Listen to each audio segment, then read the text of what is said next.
It's Friday the 13th, 2016, and I'm going to start this video off right here in Washington State, where a wildfire near Oso has grown overnight to 130 acres already. And this is western Washington, if you don't know where Oso is. It's north of Seattle, and it's a little north of where I'm at here in Washington. Now, I'm going to play you the first just couple seconds of this video, just to give you kind of an idea of what the fire is doing up there. 130 acres and growing.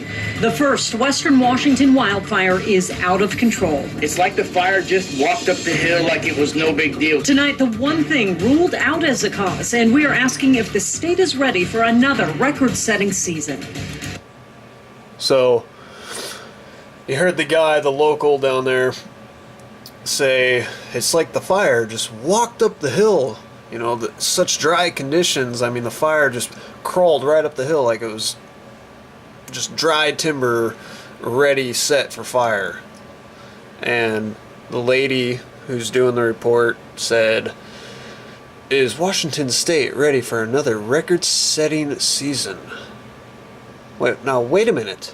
I thought we were coming off of the wettest winter ever. Now, this was Q13, another local news station in the area. This was published on February 19th, 2016. And this article went on to talk about how we've had the wettest winter on record. If you've thought this winter was particularly wet, you'd be right. Even by our soggy Seattle standards, the National Weather Service office in Seattle says this is the wettest winter on record. Now, why are we having multiple fires break out when we're coming off of the wettest winter on record?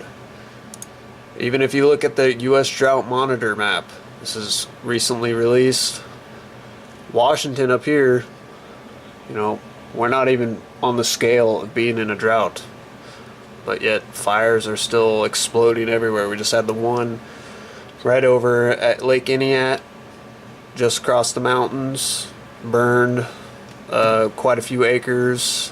And now today, just overnight, a fire up in Oso on this side of the mountains has burned 130 acres already and is out of control now. And we still have the Fort McMurray fire up in Alberta. Firefight is long from over, says official. So, what's going on here?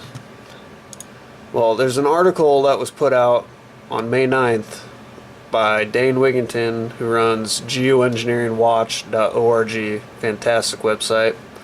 Headline reads, "Climate Engineering Fuels Fires of Global Incineration." I would encourage you to research this article, or search this article, and read it. He's also done dozens of articles throughout the years just pointing out how climate engineering is linked to making these fires every year worse overall. So I'd encourage you to look those up, go through them, and understand what's going on.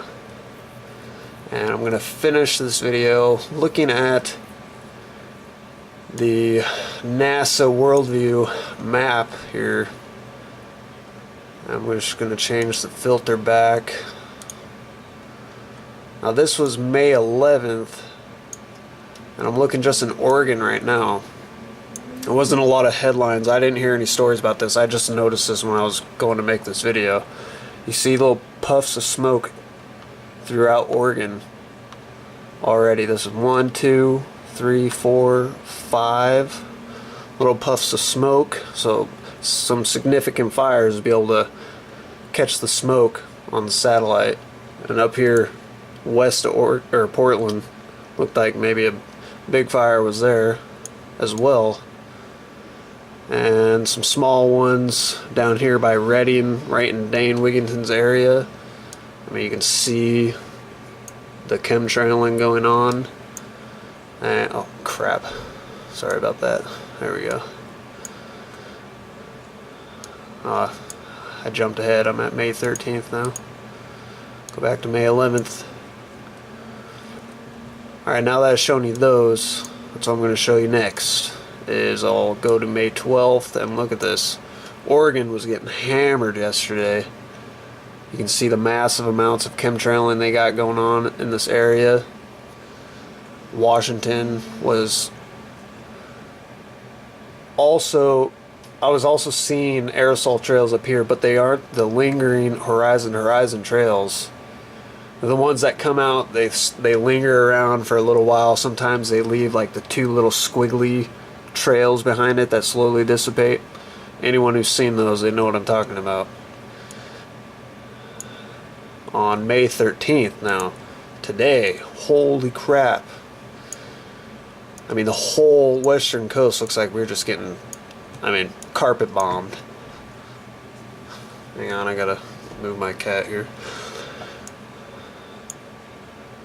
Change the filter, and you can see these three right here probably traveling all at the same time, right next to each other. They started spraying, or at least it started lingering right here north of Portland in southern Washington. And they went all the way through the state, over Portland, over Dexter, kept going south, went right over Medford, where they started really grouping together, and then just kept heading south. I mean, look at all these trails. Is it no wonder we're having tons of wildfires everywhere? These chemtrails are full of nano aluminum particulates and dozens of other whatever they're putting in there now. I mean, lots of people have documented what's in this stuff. You can look all that up for yourself. But one thing that is well known to be in this is aluminum, and aluminum's highly flammable when it's in a fine dust. And if you're spraying millions of tons of aluminum into the atmosphere, which is stated by David Keith, and they want to do this every year, it's pretty clear just by looking at this that they are doing so. I'm sure that contributes to how fast these fires can grow. As the one local said, it's as if the fire just walked up the hillside. So, just wanted to point it out that we're getting carpet bombed up here, and now we're having fires already explode everywhere. So, it should be a nice summer of heat and fire. So everybody get prepared for that, and get prepared for the news agencies around here just to have a jolly good time talking about it.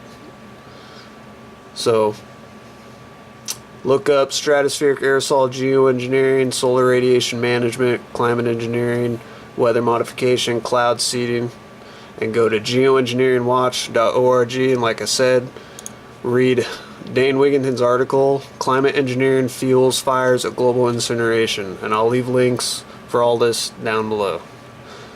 Okay, this has been Washington Skywatch. Until next time.